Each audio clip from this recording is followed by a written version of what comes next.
Shabbat Shalom, everyone. Daniel Luria from Ateret Kohanim, Yerushalayim, Ir HaKodesh. Let me start off by saying that we all need tefillot at the moment, wherever we are in the world, especially in Chutz La'aretz, to have tefillot for everyone here in Eretz Yisrael. Even though Einei Hashem, the eyes of God, are on Am Yisrael, on His people, 24 hours a day, the whole year, nevertheless, when things happen, it should be a wake-up call for everyone. Those in Israel, those overseas, we're seeing that the ugly head of terrorism, the Arab hatred that exists by the fact that we even left these thorns here in Eretz Yisrael, every so on rears its ugly head. Many of us still remember what took place during the last war in Gaza and how the Arabs of Israel proper, although I also believe that Yehuda v'Sharon is also proper, but in the eyes of the world, even those Arabs living in cities like Lod and Ramleh and Al-Fachem, all of these places suddenly rearing their heads, and the anger, the hatred, the violence, and once again we're seeing it today. It's very difficult to stamp out, especially and unless we have a very strong government that's ready to stand up to the world and do what is necessary. It may take another generation, it may take a different type of leadership to understand who we have amongst us and what needs to be done. One thing is for certain: weakness, backing off, compromise when it comes to Eretz Yisrael and the fact that this is a Jewish country for Jewish people first and foremost, and not just an everyday multicultural society for everyone. Only when we stand firm with our beliefs of who we are and what we are, know where we've come and know where we're going, will the enemy amongst us understand that. Unfortunately, as many of you already know, and I'm saying the obvious, Oslo opened up a can of shocking worms. But it opened up more than anything else the feeling within the Arab world that we were wavering. And when you waver, you're eaten up for breakfast. So we have to show strength and strength of conviction in the same way when there was a terror attack and we lost a beautiful Rav Nechemia Lavi a few years ago. The response to that isn't backing off and stopping walks. It's actually having more walking around the old city, more tours, and adding more families. We have to show ourselves and also the world that Am Yisrael belongs here in Eretz Yisrael. Anyway, I apologize for a long opening than usual, but it's been very difficult with even today something in Gush Etzion, an attack on a bus.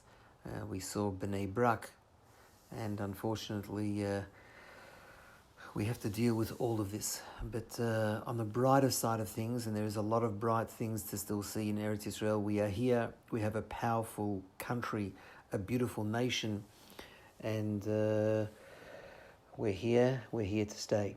But it's Parashat Tazriah, it's also Shabbat HaChodesh, it's Rosh Chodesh on Shabbos, Rosh Chodesh of Nisan. Pesach is around the corner and our bags have to be packed.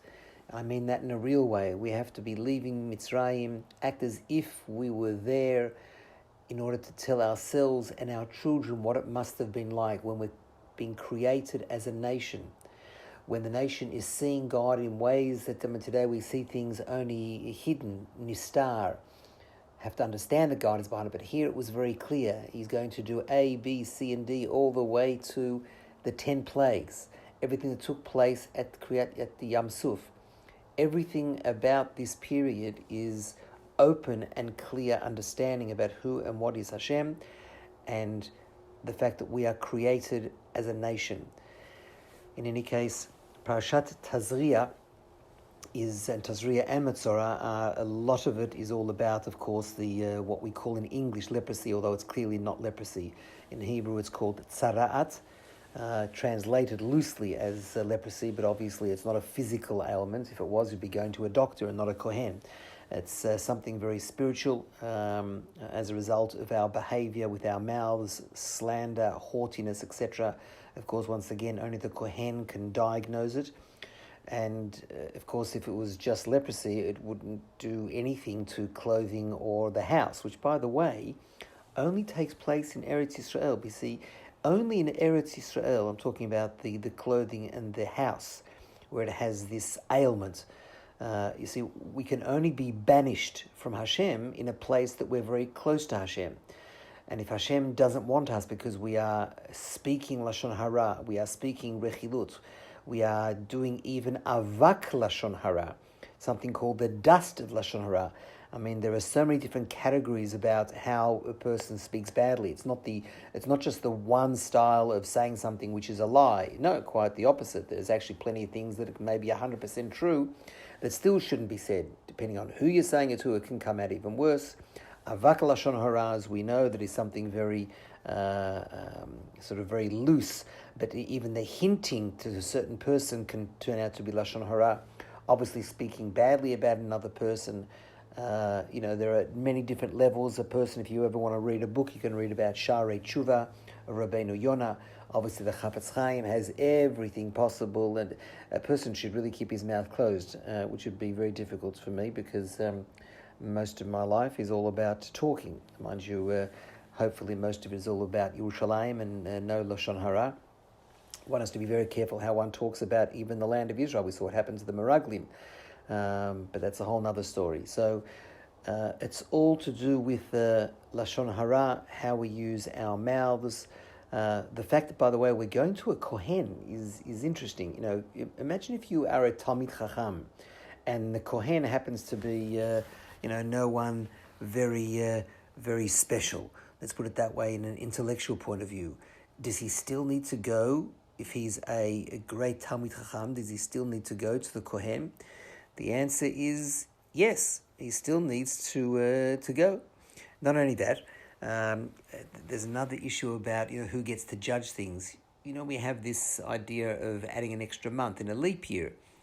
Now, if there's Adar Bet, that means Yom Kippur is pushed off a little bit later in the seasons, which means that by the time Yom Kippur comes around, it would be a little bit cooler than under normal circumstances. Because of that, and because we're in the cooler months, and if it's in Yom Kippur, then the Kohen Gadol, he's got all these things going in and out of the mikveh, and if it's a colder month, then he may not be that happy about having Yom Kippur so late in the year. Because of that, because he's nogea badavar, it can be influenced, even by something that's going to take place 6 months later. He's not allowed to sit on the Beit Din to decide whether there's going to be a second Adar. It's fascinating. So, in the same way that, you can be the greatest tzaddik in the world and Talmid Chacham, but you still need to go to Kohen to actually have a look, because you just can't be, you have to be impartial. You need impartial judgment when it comes to yourself, and therefore you can't assess yourself in the same way the Kohen Gadol can't actually assess things with regards to the new moon and the second Adar. Anyway, that's the story for me here. Once again, Parashat Tazriah. Let's make it a Shabbat where we all try and watch what we say, speak to our kids about the Chafetz Chaim, maybe teach the kids about the 6 different levels of Lashon Hara, whether it be true, whether it be not true, whether it be Rechilut, whether it be Avak Lashon Hara, Nevil Peh, etc. Go through that with our children, our grandchildren, and let's make it a beautiful Shabbat. May our tefillot reach the heavens, and ask Hashem to look after His people, wherever they are in the world, but especially here in Eretz Israel. And this shouldn't be a deterrent for anyone to come to Israel. In fact, quite the opposite. This is dafka the time to show that we aren't going to be deterred by Arab hatred and terrorism, because the biggest victory for terrorism would be if suddenly people stopped coming, didn't fill the hotels, didn't walk around with Ateret Kohanim, and didn't add the Jewish life as we are meant to. So I wish you all well. Get ready for next week, Shabbat Hagadol, and all I'll say is we're about to tie up that sheep to the bedpost, and the Egyptians won't be able to do a thing. Get ready, pack your bags, including your bathers, for crossing Yam Suf, because anyone associated with Ateret Kohanim, we're going to be at the forefront. We're going to be jumping into Yam Suf and leaving with full force. Shabbat Shalom, and be involved.